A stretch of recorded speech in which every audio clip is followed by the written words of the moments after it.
A very good morning, ladies and gentlemen. A very warm welcome to the International Solar Alliance and Asian Development Bank event on solar e-mobility. We are delighted to have the European Union as our co-host for this event.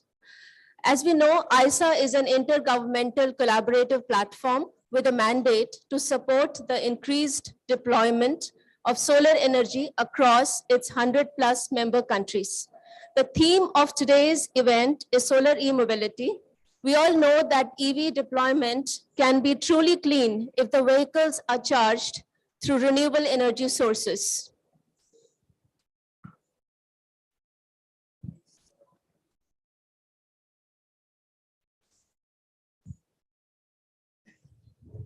The objective of ISA's Solar e-mobility program is to support the creation of enabling ecosystem for large-scale uptake of solar energy in the EV sector across the member countries. Now, as we know, although solar and EV sectors individually are growing at a fast pace, the integration of these two is still at a very initial stage of evolution. And this is due to several cross-cutting issues related to technology, policy, and regulatory aspects.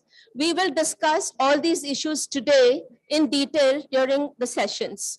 To begin the proceedings, I would like to invite Joshua Wycliffe, Chief of Operations, International Solar Alliance, to deliver the inaugural remarks. Over to you, Mr.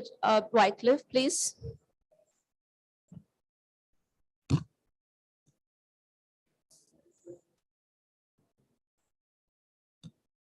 Good morning, everybody. A very warm welcome to all of you, especially to our esteemed speakers, both physically who are here and also some of you who are joining us online.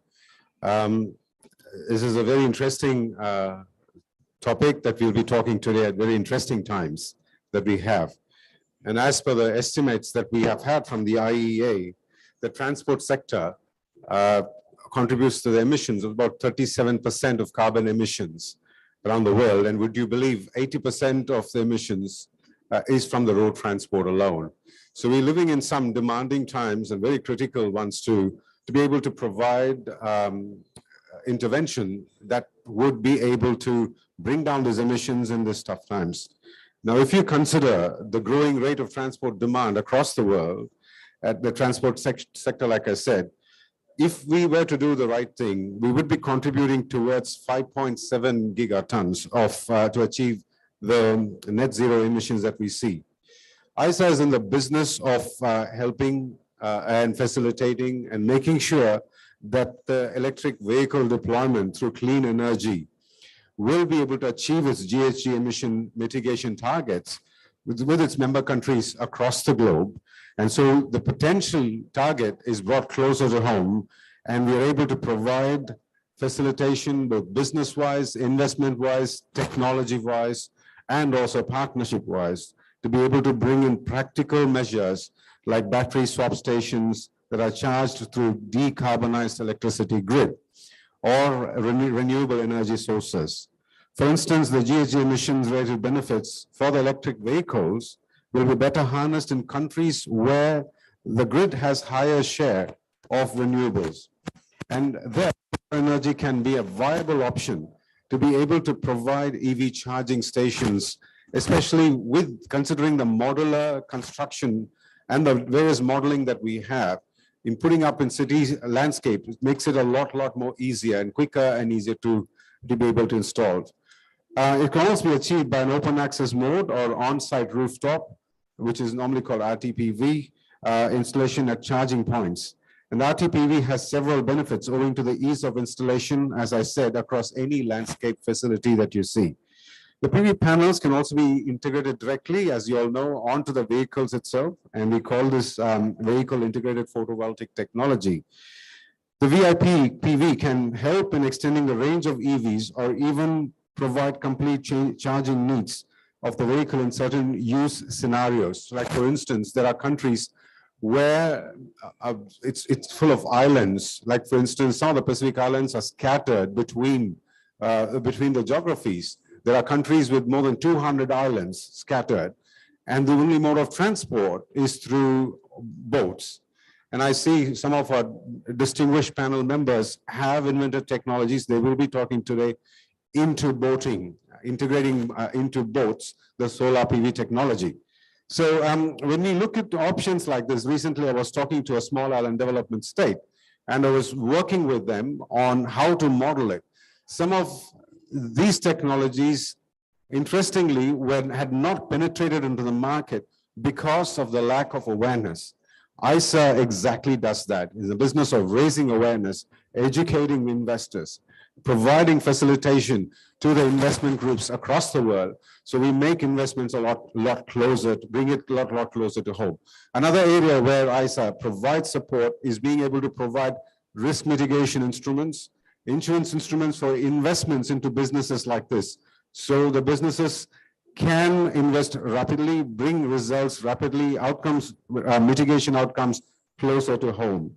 So overall, the EV-PV integration enables greater penetration, as I said, to all clean technologies that will be immediately made available to those who would like to install them and reduce their carbon emissions rate. Under this program, which we are talking today, which is being co-hosted by the EU, this ISA ADB event on e-mobility, charging for change, that's a great way of putting it together, aims to provide enabling environment to form partnerships and joint ventures between governments, the private sector, financial institutions, and the consumers. So people are brought together, a stronger network is established, education and awareness is raised, technology is shared, and also resources and investment is mobilized. And so we are able to see change through charging. And so one of those things that we would be interested is to work with governments across the globe, with the member countries, to be able to do model, sample, exemplar projects, which can, as we call it, demonstration projects, which can showcase the outcomes through installing these EV-PV integration technologies. The ISA and the ADB are partnering through the ISA ADB Knowledge Support and Technical Assistance Program to deploy solar energy at scale across various identified sectors, including the solar e-mobility. The Technical Assistance Program supports developing solar projects pipeline, innovative financing models that I was talking about, for the mobilization of affordable finance and risk mitigation into exactly solar mobility businesses like this. The EU, through the EU ISA cooperation project, will aim to strengthen the engagement of EU member states, the EU academia, businesses, and financial communities, and develop strong synergies between the EU and the ISA programs, and enhance sharing and transfer of knowledge on solar energy, the successes, the pitfalls, and how to come out of them, and provide policy support and practice and support research, innovation, and strengthen capacity building among its member states across the globe. Ladies and gentlemen, there couldn't be a better time than today to be here to observe ISA's success, the partnership success that we enjoy with ADB and EU, and how that can translate into outcomes on the ground. I now invite this and wish you all a fruitful session, and I now invite the speakers to go from now on. Thank you.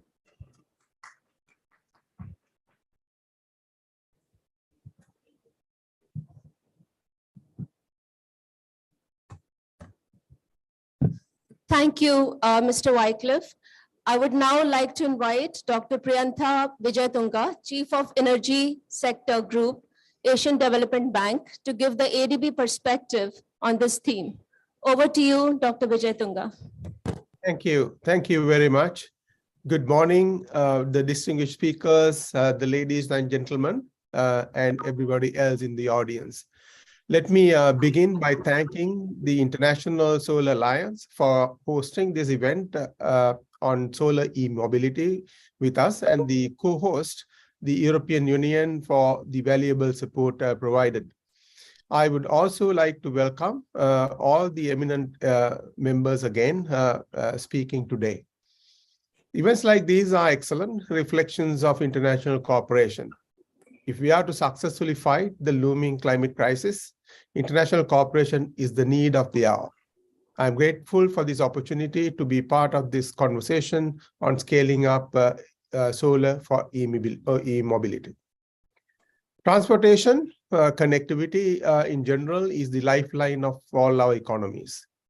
Whether it is movement of goods or people, it is very difficult to decouple transportation or connectivity from economic development. A better transportation system enables competitive markets, wider distribution of resources, and better access to opportunities for development. But transportation also accounts for a major portion of direct greenhouse gas emissions.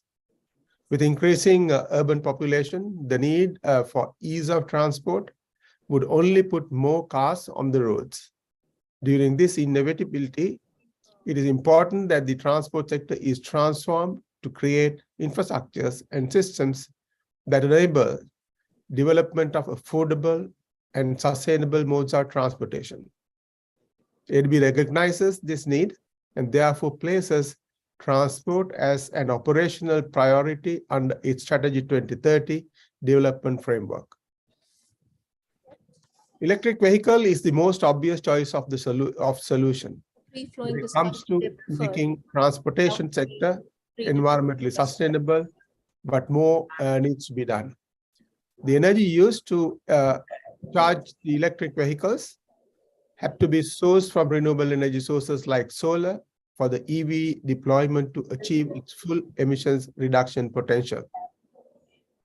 Having off-grid standalone solar charging stations can offload the demand spike on the grid itself.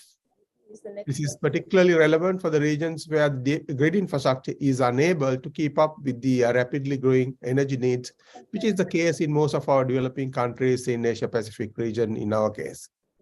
Additionally, the EV sector needs major policy and regulatory support from the states to increase efficiencies in the EV manufacturing value chain. New technologies and innovations for integrating solar energy and EVs have to be supported through research and development. ADB endeavors to promote inclusive and environmentally sustainable growth in the transport sector by means of regional and international cooperation through lending and technical assistance operations. In this regard, we are happy to partner with ISA through our knowledge support and technical assistance program, as mentioned before by my previous speaker from ISA, for deployment of solar energy at scale across sectors, including a solar e-mobility, which is, as I said, very important part of our effort. The program also supports the development of financing modalities to mobilize affordable finance in the sector. I'm hopeful that the event today will provide a creative platform to all the stakeholders present, not only to share knowledge, but also to develop meaningful partnerships for a collective effort towards transforming our economies through green transport. Once again, it is my great honor to welcome all of you to this event. Have a nice day and successful deliberations. Thank you. Thank you very much.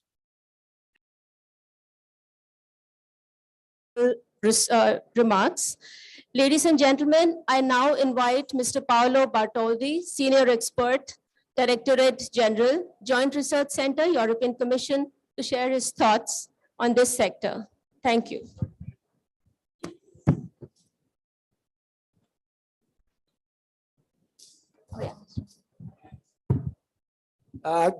Good morning, ladies and gentlemen. Thank you very much, Isa, for inviting us to give a short welcome speech and presentation. I have a few slides to show. I hope they don't take very much time.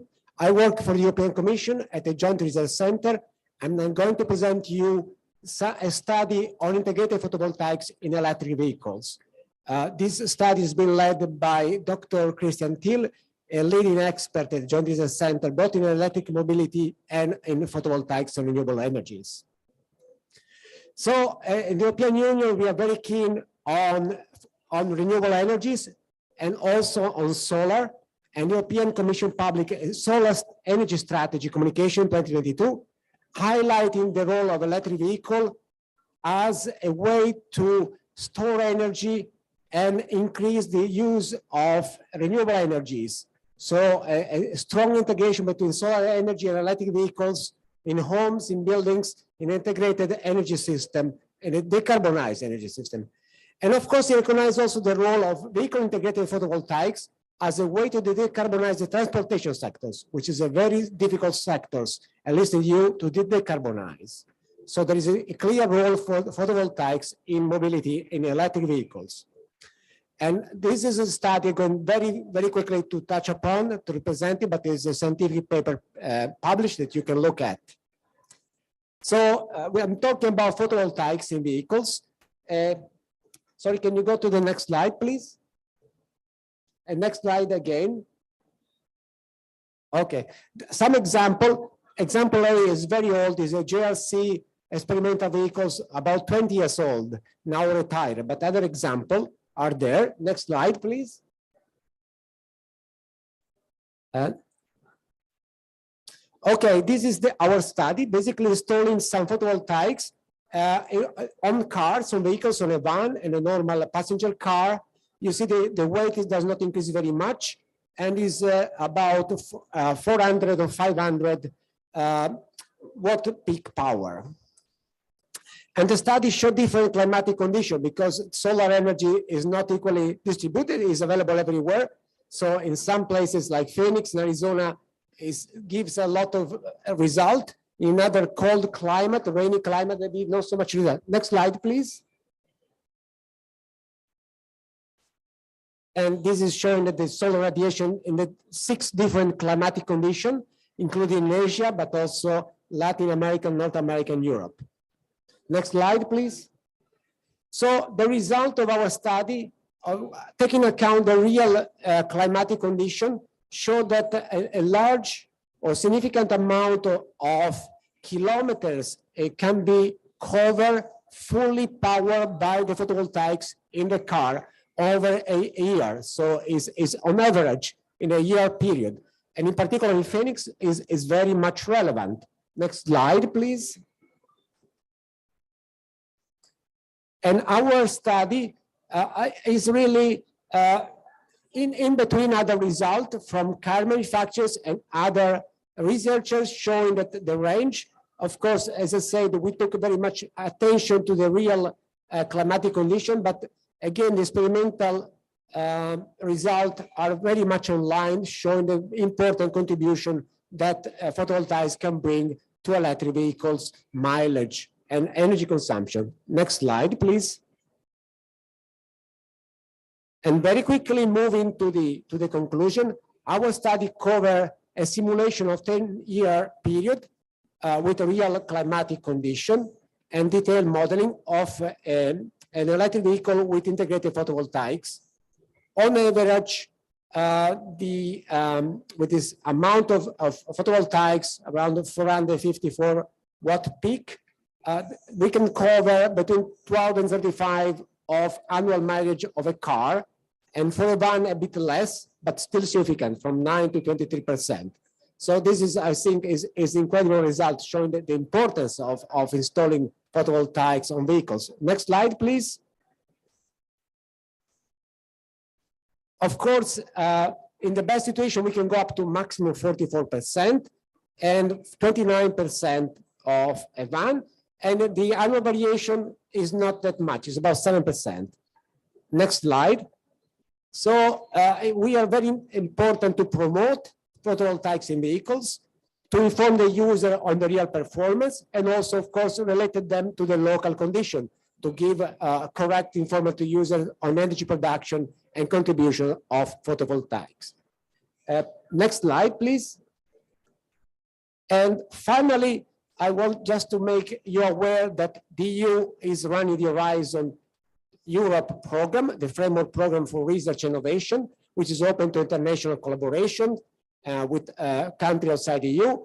And we hope that it could be a fruitful collaboration with ESA in future on solar technologies. And in particular, we launch a new way of collaborating called EU Missions.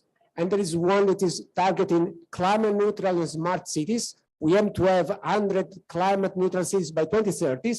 And of course, for climate neutral cities, it's very important the role of solar, in particular in Europe. We stress very much that solar is a key technologies, both in buildings for energy production, but also in vehicles. Thank you very much for your attention. You can find in the links here all the information, additional information. Thank you so much for inviting me.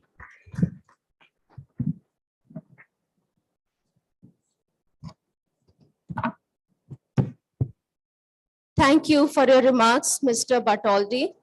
Ladies and gentlemen, we are happy to inform that ISA, ADB, and European Union have jointly prepared a consultation draft report of solar charged e-mobility program. The report will be launched on our website shortly to begin deep dive consultations with our member countries. With your permission, ladies and gentlemen, I will present a short overview of the consultation draft along with my colleague from EU side, Dr. Sundar, who's online right now.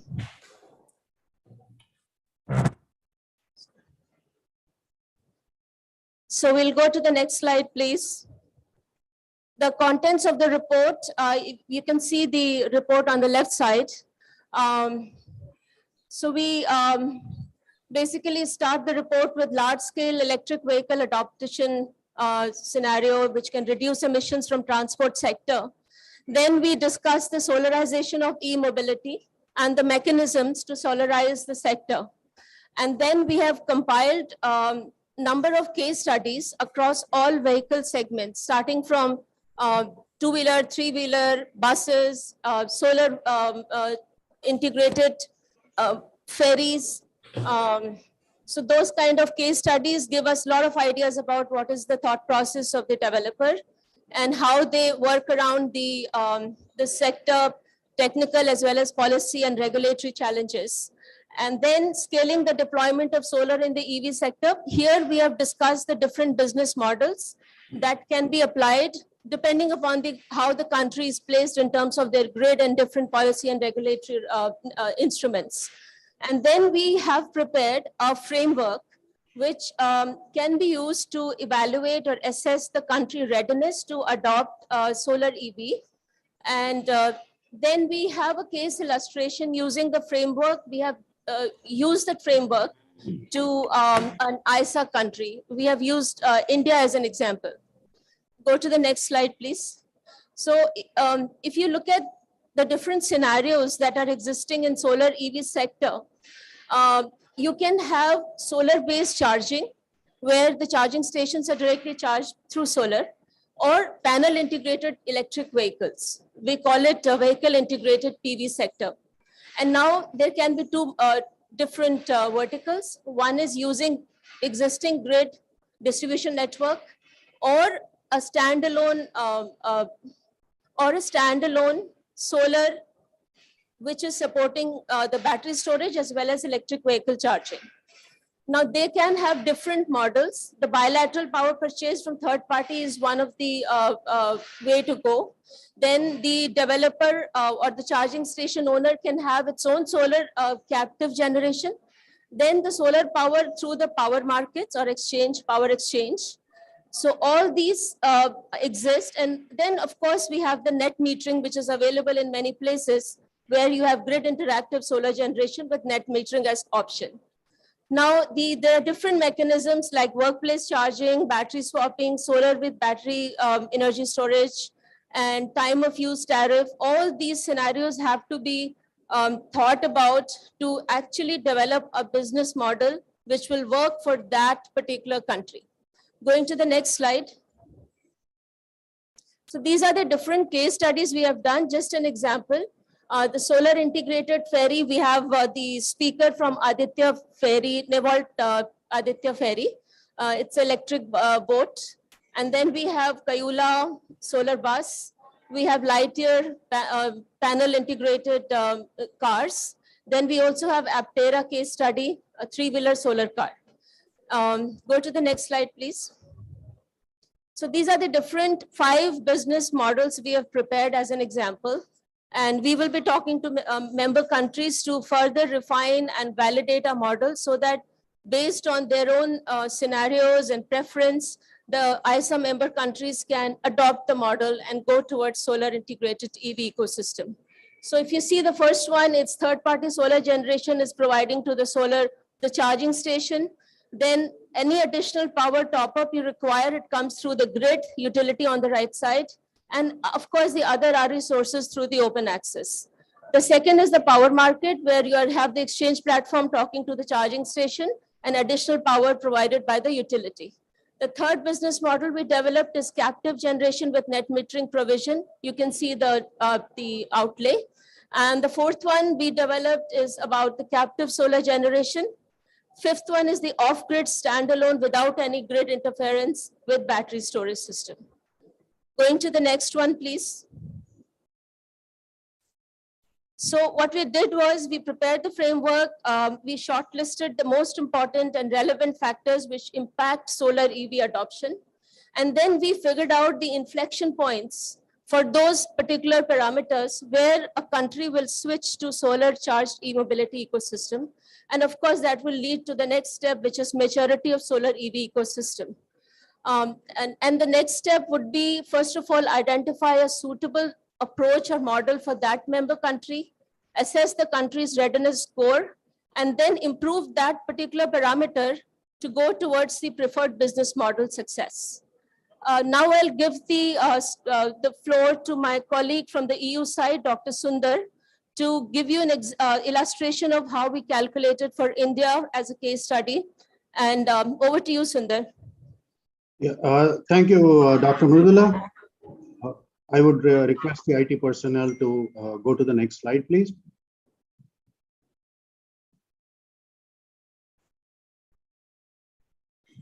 Yes, so this is the illustration of the list of factors which are listed on the column on the left. And we have provided a scale from 0 to 5 to rank a particular country on a particular factor. And this particular scale has been applied to one business model here, where we have a bilateral power purchase agreement with an independent power producer supplying to the charging station through the utility grid. So we have a number of threshold levels to allot these scores on various factors. For instance, we have the availability of financing, the availability of grants, the availability of viability gap funding from one or other source, mainstream equity investments from various investors, and then equity and debt. Finally, as the market matures, as we move from left to right on the scale, we witness the use of hybrid and compound instruments in the market. Likewise, for every parameter listed on the left, we have these scores. As we see the market maturing from left to right, we are in a position to award scores of 0 to 5. And it is generally recommended that if a particular country were to identify with a score of less than 2 for a particular factor, then there might be an intervention put in place to improve the score for that particular factor. Could you kindly go to the next slide, please? This is the continuation of the application, and here we are talking about the same bilateral power purchase agreement with a solar independent power producer where the power is supplied through the grid. We require the grid infrastructure and so on, which is the most essential on the left side. And progressively, as we move from left to right, it would be nice to have certain peripheral hardware or certain peripheral skill sets, which would make it easy for the charging station operator to continue in business. Next slide, please.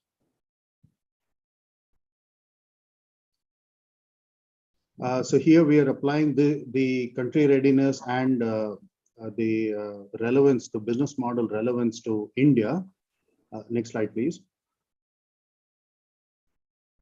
These are numbers which are drawn from actual projects implemented on the ground.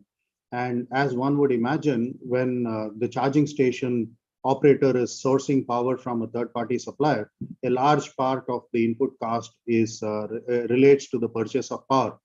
On the other hand, when the charging station owner also owns the power plant, large part of the total cost relates to owning and operating the power plant.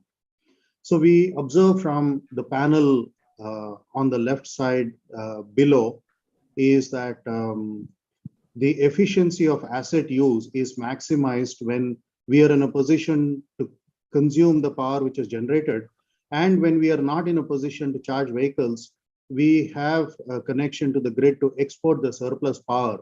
And so we are in a position to spread the fixed cost over a larger volume. And we are in a position to supply power to the vehicles at a much lower unit cost. This is something we observe from the graph on the lower left panel on the screen. The heat map on the right side conveys a similar story, where we find that the fixed costs relating to the off-grid power plants are high. Similarly, the purchase of power through the exchange is the single largest cost element. And can we go on to the next slide?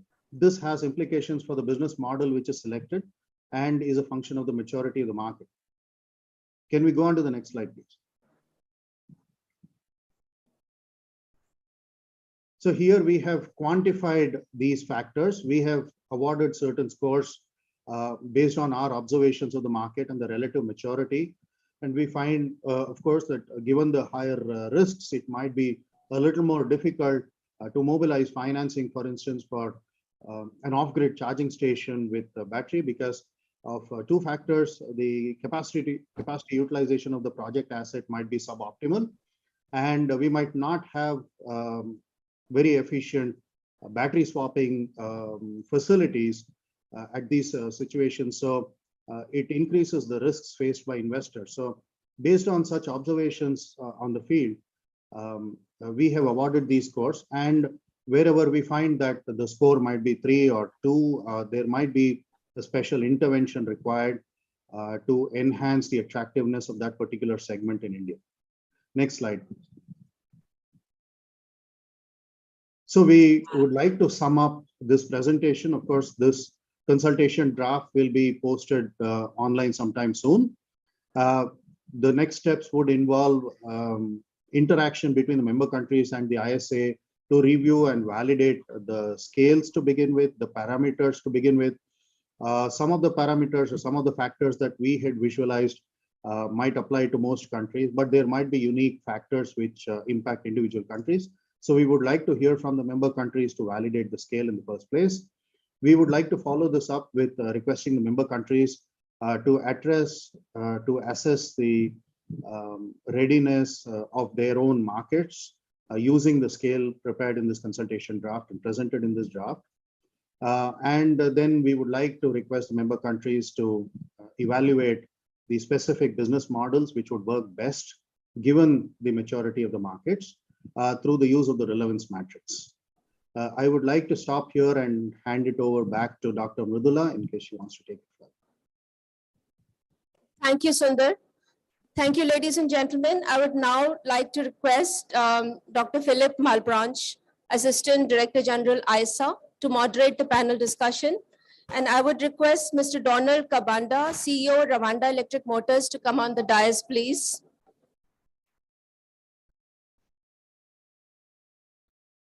Mr. Thomas Deloyson, Director Mobility and member of the WBCSD Extended Leadership Group, to come on the dais, please. We have few virtual speakers, and Mr. Aziz Fall, Special Advisor to the CEO, Senelec, Senegal. Mr. Sandip Tandasheri, CEO of Nevalt Solar and Electric Boats Private Limited. Mr. Alp Tilev, co-founder and CTO, Ampersand, Rwanda. And we have Mr. Lars Loy, Head of Product, Solar Business Unit, Sono Motors, co-founder, Alliance for Solar Mobility, ASOM. These are the virtual panelists. Over to you, Philip. Thank you. Thank you, Mridula. Hello, okay. Am I audible? Okay, so good morning, ladies and gentlemen.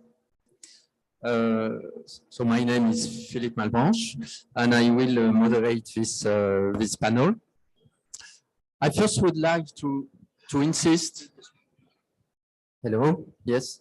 I first would like to insist on the potential for further development on this solar mobility, solar supply of the way we are going to displace ourselves.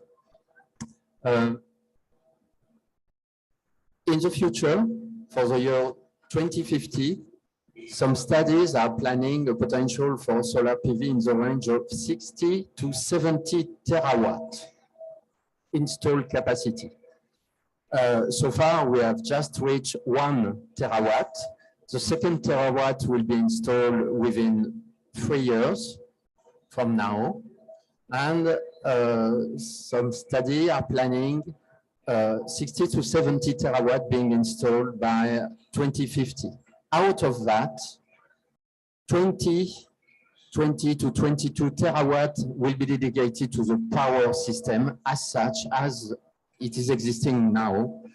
And 20 terawatt as well will be dedicated to transport decarbonation, transformation from current fossil fuel cars and trucks being decarbonated through electricity.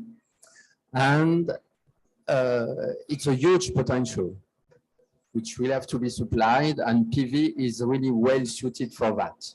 The other 20 terawatt will be dedicated to the industry for mainly hydrogen production. So can I have some slides, please? I have prepared some slides just to introduce, yes. If you can go quickly to the second slide. So the electric the electric pathway is the most efficient.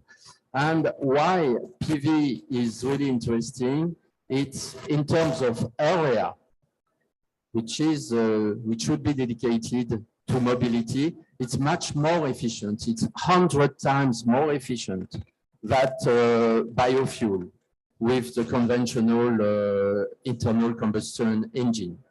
So it's really really efficient. It is a way to go forward.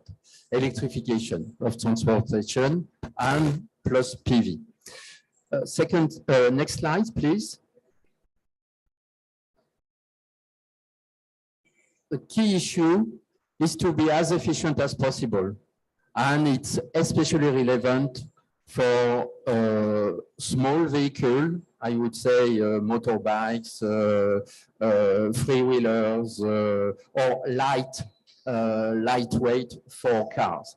You know, even for consideration of availability of material, we should not think of too large individual vehicles, 2 tons, 2.5 tons.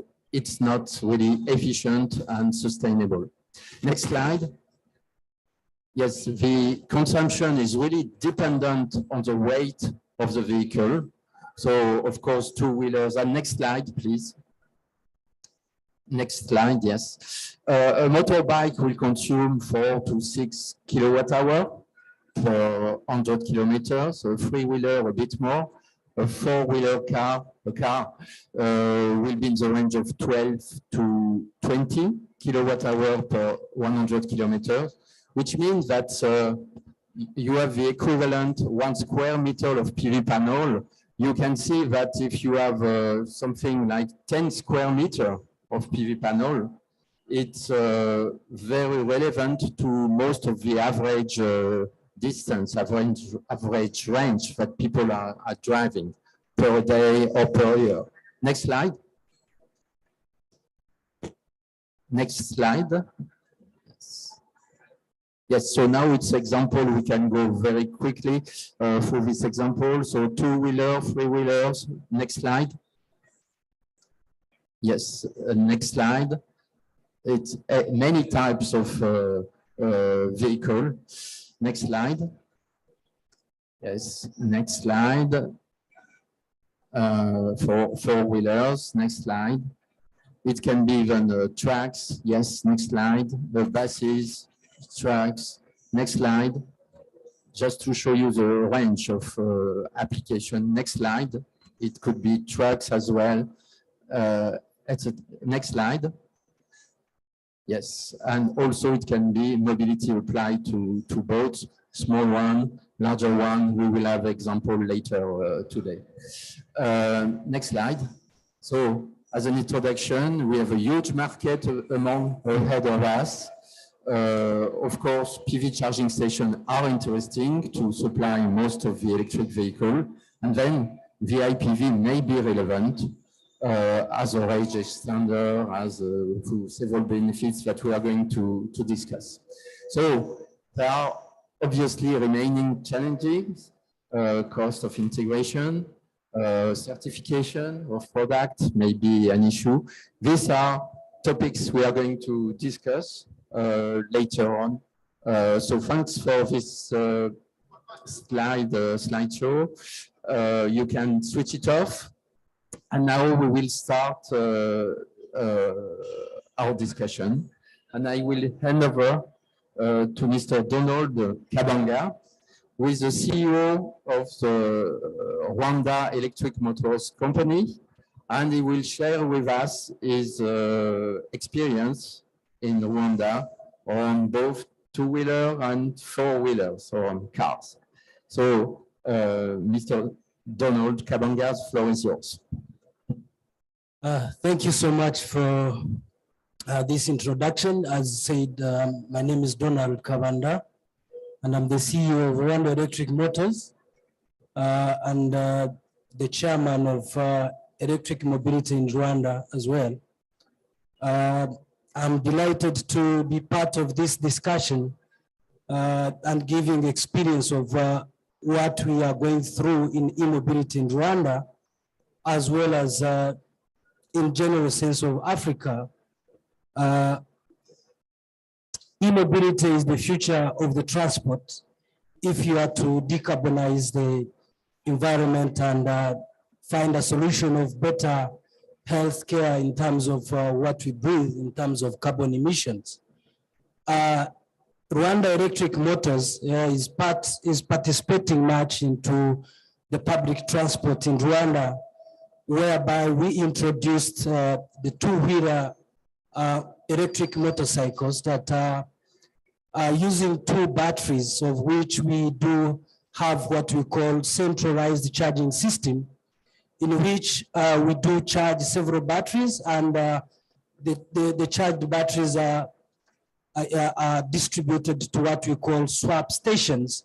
And this is something that would be an important aspect in terms of solar energy generation. Of course, we are using on-grid electricity that is being generated through different sources, of which you can't even measure the decarbonization of the power that we are using. We are using on-grid, sometimes being generated from hydropower, and even from fossil diesel generators, of which is not decarbonized as we wish.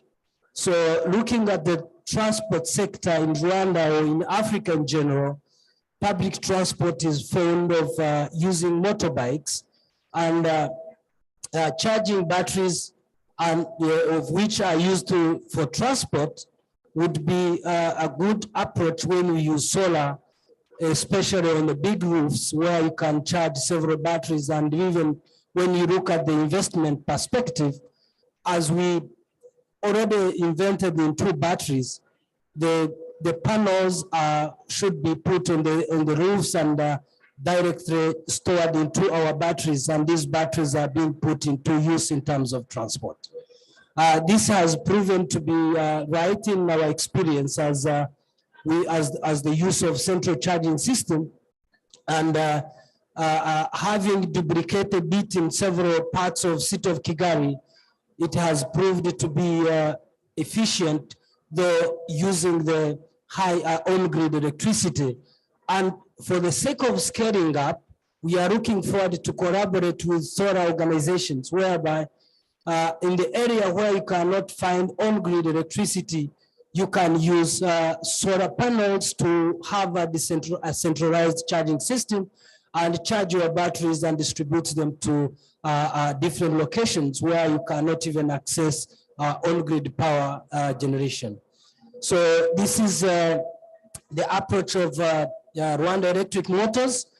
And of course, we have also invented into EVs. Definitely the EVs that we are using are typically imported from different countries, but having invented into the business, this is something that we are looking forward to see if there is a possibility of using the solar panels for charging infrastructure, and being the fact that we are partnering with different stations where we can put the solar panels into the roofs, and the chargers are directly using solar panels to charge the EVs that we are being distributing in Rwanda.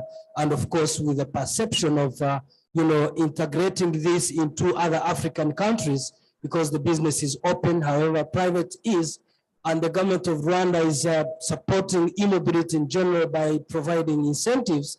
And these incentives are cross-cutting from the private companies to even the private users.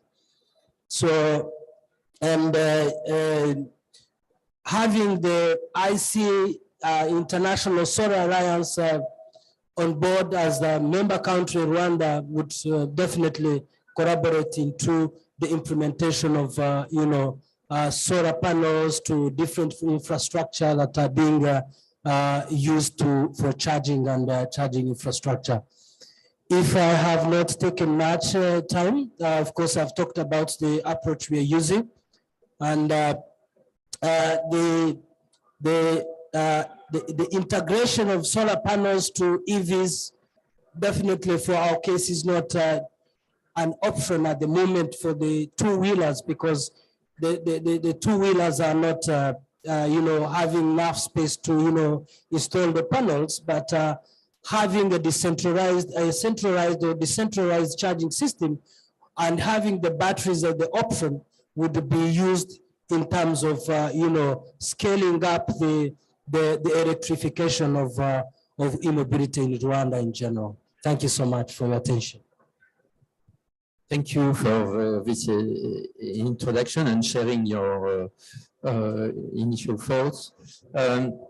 Could you give us some indication about the business model that you are using? How people pay, they pay for instance, at the battery swapping station. Do they have a subscription? Do they pay for each recharge? How much they pay? What are the costs? And compared to conventional motorbike, cheaper to drive electric or not? Could you give us some figures? Thank you so much for this important question. Looking at electric bike itself, the cost is definitely as good as the petrol bike. And looking at the charging, our battery is being charged. We normally sell a bike without batteries because batteries are being swapped on the stations. So swapping a battery is less than $1, which is more than 40% less of the cost of the petrol, 1 liter of the petrol, because one battery could cover up to 50 kilometers. And comparing it to 1 liter, which covers less than 50 kilometers, and it is more than 1.5 US dollars. So at the cost perspective, it is more cheaper and economically viable compared to the petrol ICE engine. Thank you.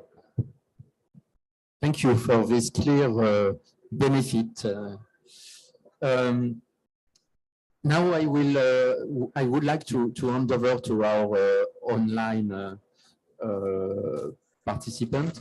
I would like to ask Mr. Aziz Fall from Senelec to share his view from the Senegal, from this country, about this integration of charging station into the grid in Senegal. So, Mr. Aziz Fall, if you are listening to me, Yes, hello. I'm clearly hearing you. I don't know if you can hear me back. We can hear you very well. Thank you. Good. So thank you again for this invitation, and hello to everybody, whether you're online or on site. And I carry at the same time the greetings from Dakar for those of you who know the capital of Senegal in the west coast of Africa. Now you ask a very technical question, Mr. Malbranche, and I think before I get to that, I want to address it in a more principled way with respect to the positioning of Senegal when it comes to e-mobility within its broader frame of energy policy. What I would like to start with is that Senegal absolutely is aligned with the spirit of the Paris Accord, which basically underline the basis for energy transition. And we cannot speak about energy transition unless we integrate a great deal of mobility in that framework of energy transition. Now, we need to also face the realities of things beyond our intention and our will, and if I may say, our responsibility, historically speaking. We would like to implement all of the aspect of the energy transition as it is conceived, designed, and formulated in the Paris Accord. But we also need to face some real challenges that are actually taking place as we speak. Because e-mobility, if it is the future, and indeed it has to be the future, we have also a present where a great deal of our people does not have access to electricity. So if you do not have access to electricity, where would you put the focus? Where would you put the priorities? First of all, how to make sure that people get access to electricity. And then you're going to move to the next step, meaning how you can align with the spirit and the needs of today, because of course, the world is under challenge because of climate issues. So that's why the leadership of Senegal has been trying to reconcile these paradoxes, meaning how to be sustainable, but also how to assure the bases are met. And we cannot do it in a broader scale, but the government has taken into place some important initiative. One of which is, I don't know if you guys are informed about it, but in Africa, Senegal will be the first country to introduce electric buses. And we have an important project in that regard, because in 2025, we would be able to basically provide in Dakar a whole new form of transport where everything would be electrical through the buses system. And this project has been promoted by the government in accordance with the Paris Accord, and also because they know this is a solution that is designed to address the main challenges cities like Dakar are facing. And that's why we are not yet there where we can develop, as in Rwanda, a certain infrastructure with the grid available, with the stations where you can do the, take the supplies of electricity. No, everything is almost, I would say, managed, organized, structured by the government. Of course, we do that in a process where we work with the private sector, but mainly it is government-based projects that do that. The other thing is, Dakar also is aware of the importance of e-mobility, because we just launched last year a train, which is electrical train, one of the first, if not the first again, in Africa. So all in all, I think we are absolutely aware and conscious of the need to move from the fossil fuel-based energy transportation to a more sustainable, because our world is at stake, our future is at stake, and we need to align with the spirit of Paris Accord. And that's how Senegalese government is designing its policy when it comes to energy and e-mobility in general. Thank you, Mr. Aziz Fall, for this, for sharing your views. I would like to go on now with example and to continue with Africa, with the Ampersand company from Rwanda, before giving the floor to Lars Loll from Sonomotor, and then to Sandit Tondacheri from Navolt. Now, I would like to give the floor to Mr. Alp Tilef, who is the co-founder and CTO of the Ampersand company in Rwanda. So, Mr. Al Tilev, the floor is yours. Thank you, and nice to hear from everybody here, and good to see that Rwanda is represented strongly in this forum in the International Solar Alliance. Once again, my name is Alp Tilev. I'm the CTO and co-founder of Ampersand Rwanda. We're a leading e-mobility company in sub-Saharan Africa. We've been putting electric vehicles and swap stations on the road since 2017. We now do around 3,000 swaps a day in 2 countries, Kenya and Rwanda.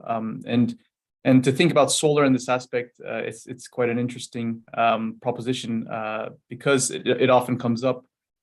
Similarly, some of the challenges around solar being adopted in the energy for mobility sector is primarily around in urban areas. It can be challenging to set up enough floor capacity or square meter capacity to get the energy needed, as our previous examples and presenters show, that even though the energy needs for e-mobility are much lower compared to let's say per kilometer to 4-wheelers or 3-wheelers, there is still a significant need. Just for example, for the 3,000 swaps that we do per day, the total energy for that required would be around 11 megawatt hours. 11 megawatt hours would require roughly 3 megawatt of solar. 3 megawatt of solar, if we do around 1 kilowatt per 7 square meter, that's a significant footprint needed for the solar capacity, for example. Again, the real estate in urban areas is significantly more expensive compared to rural areas. And so there is a trade-off there with respect to the business proposition of solar, with respect to in e-mobility. However, in the sense where the grids, for example, in the East African context, which means Rwanda, Uganda, Tanzania, and Kenya, the grids are actually really the per gigawatt hour CO2 emissions are quite low in comparison to, for example, Western countries. We're looking at in accord of around 500 kilograms per megawatt hour are some of the numbers from previous studies done today. So even with e-mobility that's charged off the grid, there's significant carbon savings and emission savings through the grid, through charging only through grid. In the areas of rural context, we think solar, where there is larger footprints available for generation, solar makes a lot of sense. This is also because generally the use cases require less kilometers driven, and there's less urgency for speed of charging, for example. With Ampersand, we do fast charging, so we're looking at sub-hour charging to have a maximum utilization of our battery packs. And just to give that number of 11 megawatt hours a day, that's just only with 700 vehicles, 2-wheelers. So that's quite a high energy use case. If we consider the whole grid of Rwanda, it's around 230 megawatts of generation currently. So that's quite a significant portion of the energy. And if we scale this up to the full numbers, the requirements of energy will also increase significantly, as well as the land use. So there are some challenges with solar, I think, in densely populated areas. However, I think it makes much more sense in the context of rural areas where the land use can be easier, and basically with dual use cases around agriculture and solar, we're seeing happening in some parts of the world, creates kind of a win-win situation that we're really interested to see happening.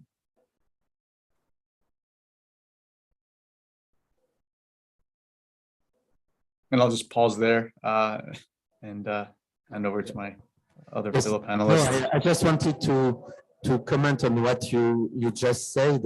You don't see a future for PV roof, for carports, I would say PV carports supplying charging station? I think we see it for sure. I think the biggest challenge is for the use cases that we see is a very heavy use case. So when you have the luxury for, let's say, a commuter use case, which is basically a vehicle goes to a location, parks, and then is left there parking most of the time. This allows for kind of a charging that can happen through a large solar infrastructure. This makes 100% sense, and this is perfect application for it, solar and charging. I think in the Western context where there's a large commuter context. In our use case, because these vehicles travel so many kilometers a day, there's really the whole reason we do the battery swapping is because there isn't time to wait and charge the battery packs. This allows the drivers to come in and get a fully charged battery and continue on their way within 2 minutes. So they're able to quickly utilize the energy in the batteries and continue on their heavy duty use case, which requires this energy to be delivered in a quick manner. So we have solar on some of our stations as a pilot to supplement the grid energy during the daytime. We've set this out to see kind of the effects of that on our operations. But given obviously the incentives from the Iran government, is the green, the excess capacity on the grid, we still focus on using the grid energy capacity available, which is largely driven by hydro power generation.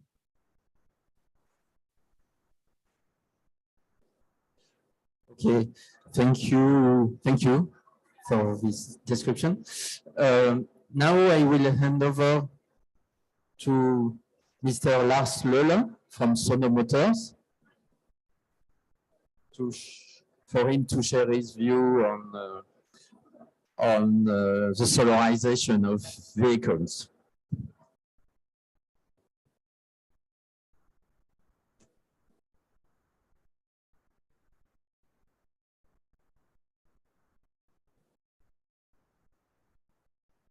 Maybe he's no longer online.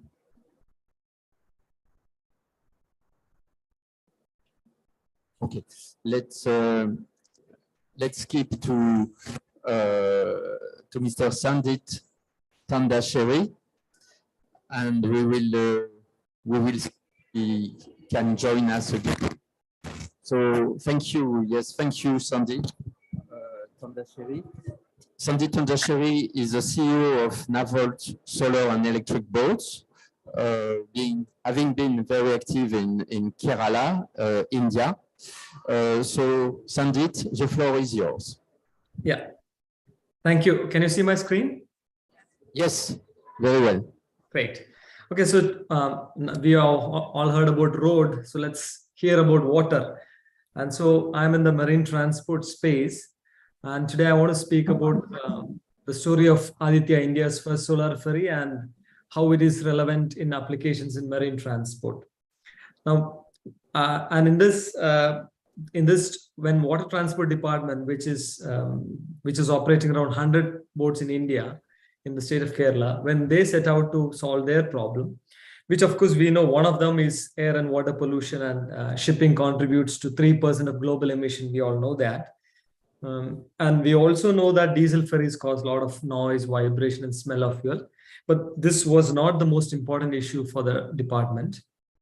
In countries like India, where overloading and overcrowding have resulted in accidents in the past, stability is also an issue, but not the pressing one.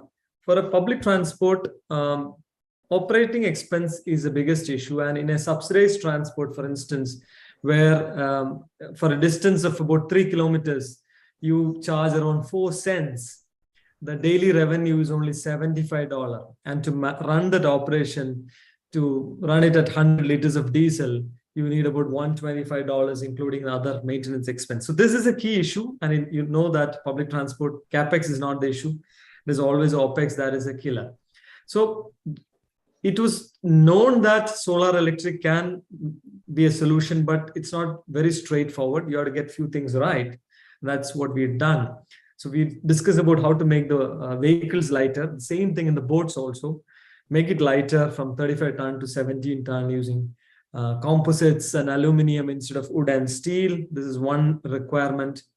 Two is the underwater shape itself. You have to do a lot of optimization, like reducing the power requirement from about 45 kilowatt to 15 kilowatt. So when you do these, like these are all design optimization, quite normal in large ships and large projects, but not at all done in small boats, and where in boat building is a very decentralized system, and hence the design is not normally done in this level. So we saw the 50% of benefit was through design. The other half was due to the cost of power. As you know, from a cost of mechanical power from a diesel engine at $1 per liter is almost 27 cents per kilowatt hour.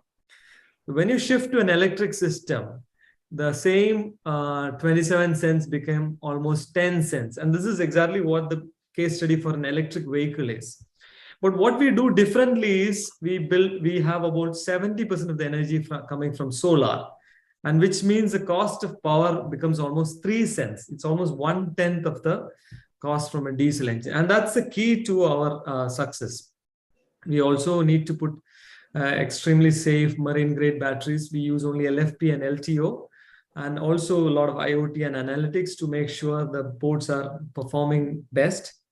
And lastly, what we do differently is we make the boat larger than what it is required.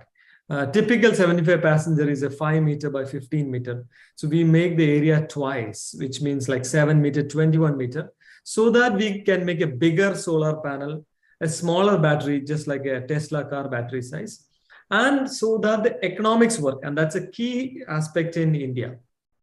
And this is Aditya. And in the last 6 years, it has been operating. It has transported over 2 million passengers, traveled 135,000 kilometers of distance without a single drop of fuel, and saved about 200,000 liters of diesel, which is about 250,000 savings in total. And of course, another 550 tons of carbon emissions. So this is Aditya's number.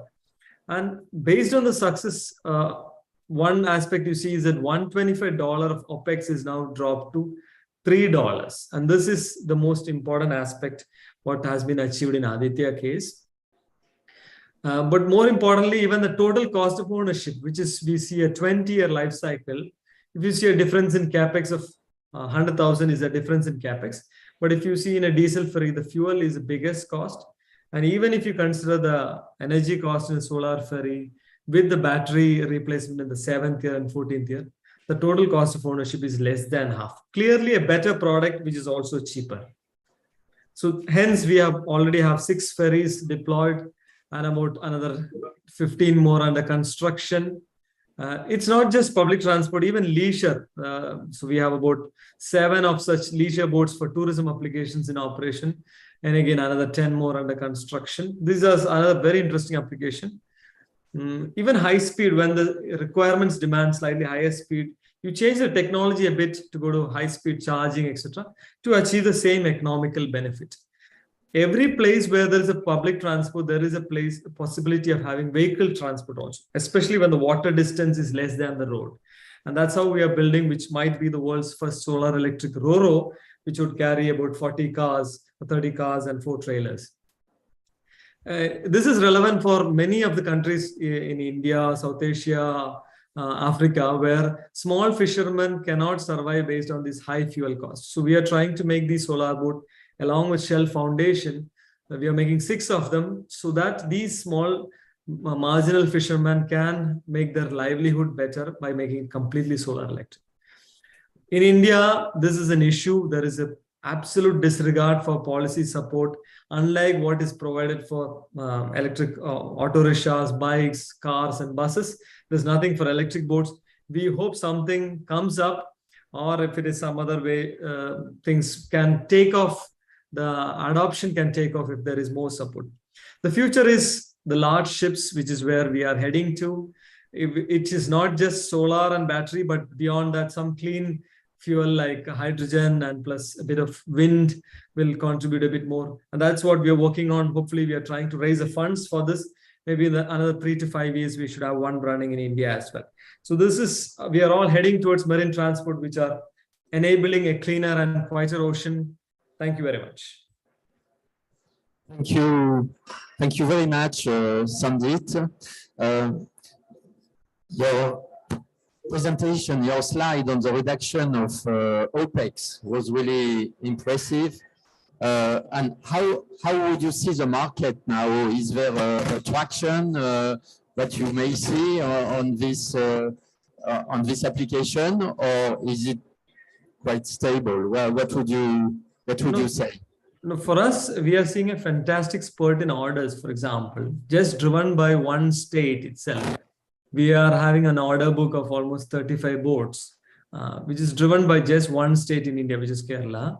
And then we have few more states opened up in the rest of India. So I see India itself taking off significantly. And we are hoping to get the first export order from Maldives probably this week or next week. And there are many similar countries in Africa and rest of Asia where these things can work, where solar ferries can be better and cheaper than the diesel alternative. Okay, so we hope we will be able to reach out, to showcase such example to many other countries. There is one question. Yeah.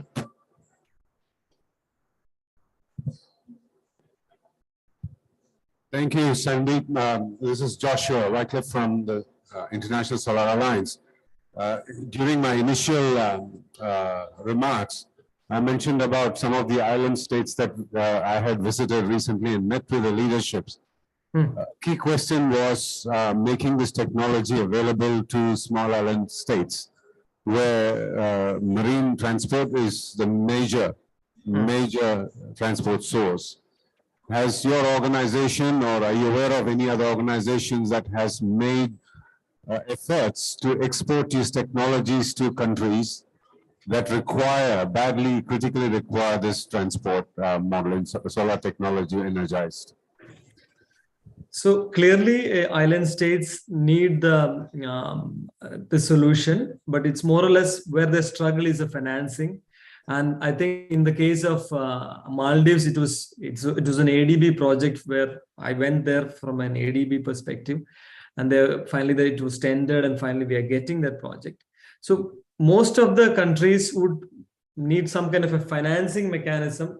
One, because the assets are expensive, but two is also because solar has a 20% more expensive than the diesel, although it gives a break even of less than 3 years. And twice its economic benefit in the life cycle. So it's a key is financing when it comes to any of these island states, I feel. And Maldives already got the support from ADB. I'm sure there are Philippines also, we are working on a project.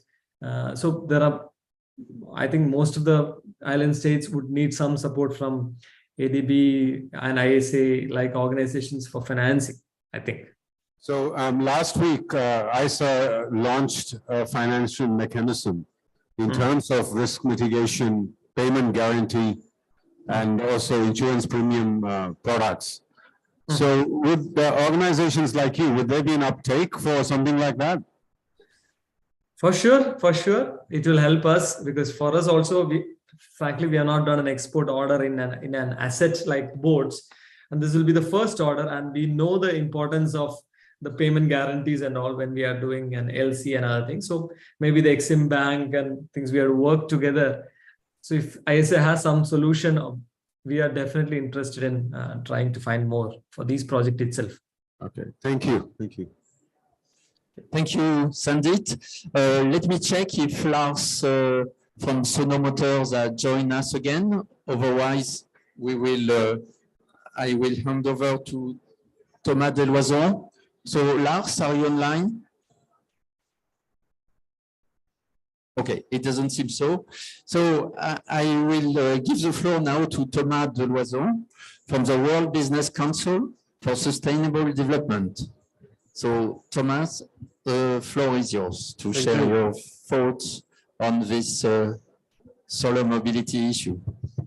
Thank you. Thank you very much, and good morning, everyone. First, thank you very much for the invitation.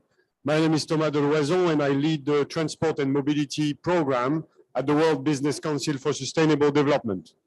Our organization is a not-for-profit organization, which is specifically focused on how can we help businesses, and I'm talking about really large corporations, to actually transition towards sustainability.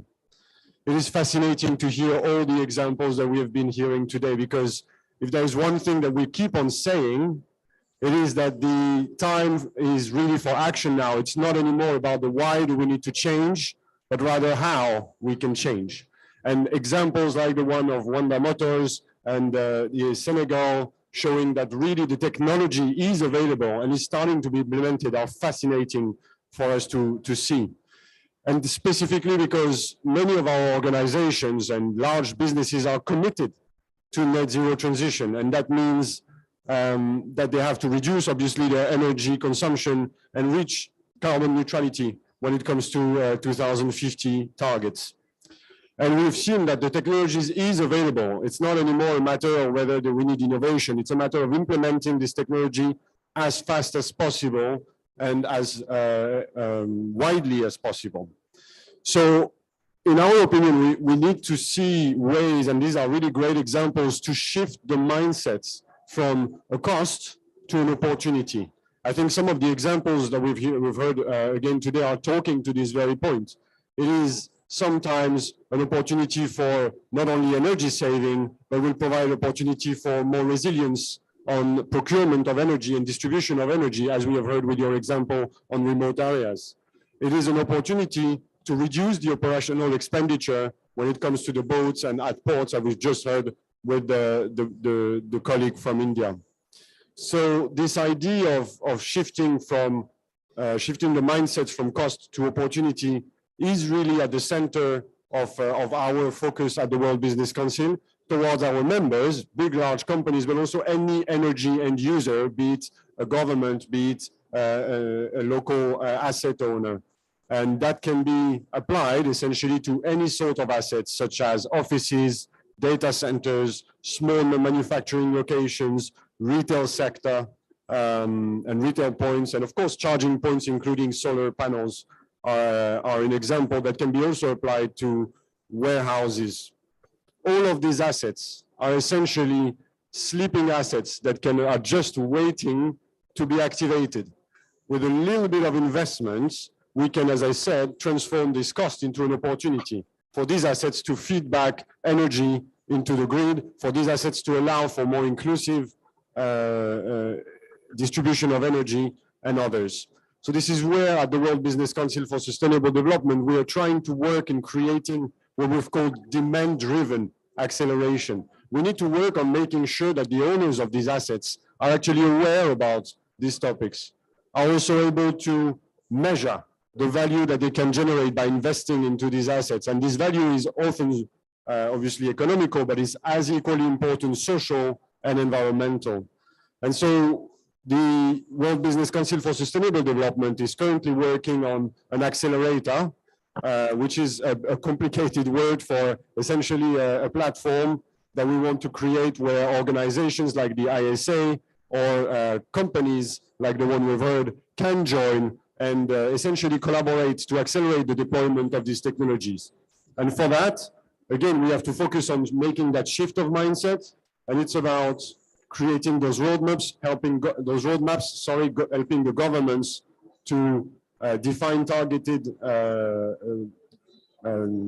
dates and landscapes so that the technology can be implemented in time and accompanying with the policies that are enabling them, using shared and measurable and comparable frameworks like the one that we have seen in the earlier report today is also one of the elements that we would like to bring to this platform. It is about. Excuse me. Could you give us example? You know, we have seen examples of motorbikes and charging and battery swapping station in Rwanda, Senegal, in this example of ferries in India. How can you contribute to replication of such example somewhere else? Could you give us example? So exactly as I've described, if we are in a position to understand the type of archetypes, the type of usage, develop these frameworks that enable to categorize those assets by type, by region, by risk level, then we are able to first aggregate the demand, aggregate the demand so that we can reach the scale that may be interesting for large investors and institutional investors and sovereign funds, so that we can start to engineer some of the financing products and the mechanisms. And the example from the question that was just asked is one example. We need to find ways to blend finance from governments and private sector so that the risk can be So essentially, the risk profiles of the assets can be shifted. And finally, we need to, of course, to provide all the technical assistance and the capacity building that is required to accompany these projects so that they become more viable. This is the type of work that the accelerator that we are building is actually aiming to do. And should it be designed in a way to replicate the same thing, I would say the same fleet and in several cities of the same country? Or are you talking about aggregation across several countries, as Joshua was explaining?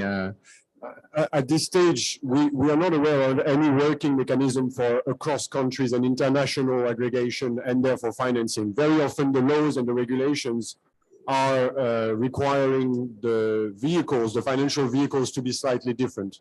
Yet there is already a lot to gain by aggregating from countries to regions, cities to regions to country level. And this is really a space where we think there is an opportunity for large-scale investment. But it's really about simplifying access to finance. Very often, if you go to a finance conference, you will not understand the language. Whereas it's just about bringing the stakeholders together from the start, making sure that the private sector that provides the solution, as well as the private sector that finances, can talk to the governments and talk to the investors at the same time. This is what we have called the trilateral process. It is something that is emerging as the way to enable these platforms. And we're very much keen to try, for example, in the example of the charging infrastructure plus PV, how can this be replicated and deployed across the members of the ISA or stakeholders from the private sector in various countries. Thank you. Thank you. You would like to react on something? No? No? Okay. So let me check if we have any question on the in the audience or online. It doesn't seem so. Lars from Sonomotor, last try. No. Okay. So it's a pity because that was really about off-grid vehicle integrated PV, like the solar series. But we that's a pity. That's all I can say. What's the time? Yes, we have to. We are completely on time. So I will close this panel session. And now I will hand over to Mridula to go towards the conclusion and the vote of thanks. So thank you. I will say thank you to my panelists and Mridula, I give you back the microphone. Thank you, dear moderator and panelists, for sharing your knowledge in this evolving sector. I would request Joshua to please come on the stage, and also Mr. Christian Element. Philip, could you please stay here? We have one copy of our consultation draft. Sorry about the limited copies available. If you could just launch it and help us in the launch. Yeah. No, please, all of you can stay here. Please come. Probably you can just hold it by turns because we have just one copy. Sorry about that, but it's a privilege to get it launched through you. Thank you so much. Thank you.